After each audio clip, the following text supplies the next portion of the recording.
Nandito lang naman pala mga lods, may nakadapa sa buhanginan. Ang goatfish na masarap, naku, mayroon pa palang isa sa bandang unahan.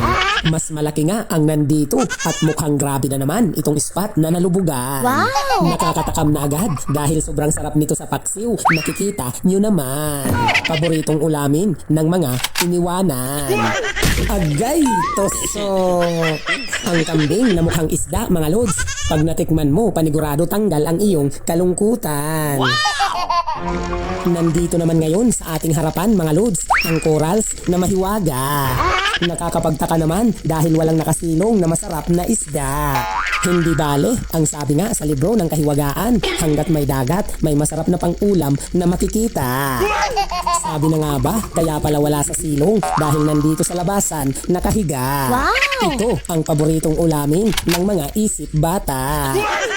Agay, tosok! Ang napakalaking labayan mga lods. Sobrang sarap nito ipaksiw sa gata. At ako'y naglalaway na agad dahil espesyal na pang-ulam ng mga Bisaya. Kaya nga ni, ang mahiwagang SWAT out mula dito sa Sikat TV ay para sa'yo. Idol Analisa Reyes from Malanday, Marikina City. Tanaw ko na uli mga lods, ang kailaliman ng mundo. At mukhang may nakatambay na masarap na pang-ulam dito. Wow! Tamang-tama, ito mamaya sa pinirito. Agay, tosok! Ang maganda na dalagang bukid mga lods, pero sa dagat naman nakatira. Nandito naman mga lods ang napakalaking corals at sa ilalim may kuweba. May buntot na agad akong nakita at ito nga ay mukhang mataba. Inikutan ko na nga dito sa kabila para naman sure ball ang patama. Wow! Grabe, napakalapad pala ang nangingitim na may guhit, isang labahita.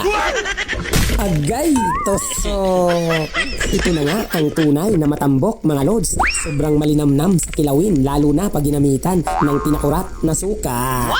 Kaya nga ni, ang mahiwagang SWAT out mula dito sa Sikat TV ay para sa'yo. Idol Marie Romero watching from Riyadh. Dito naman mga lods ay narating ko ang spot na napalibutan ng mga puting buhangin. Ang mga corals dito ay naglalakihan at napakarami din. Subalit, itong napakalawak na buhanginan, kapansin-pansin. Wow! Baka mamaya mayroon ditong nakahiga, isang masarap na pagpapala. Sabi na nga ba, mayroon na akong natanaw sa bandang unahan nakadapa. Ayan na, para sa mainit na sabaw, libreng higop na naman mamaya. Agay, tosok! Ang espesyal na danggit mga lods, abid kong tawagin dito sa isla namin. Hinay-hinay lang sa paghigop ng sabaw nito, baka ang utang iyong makalimutin.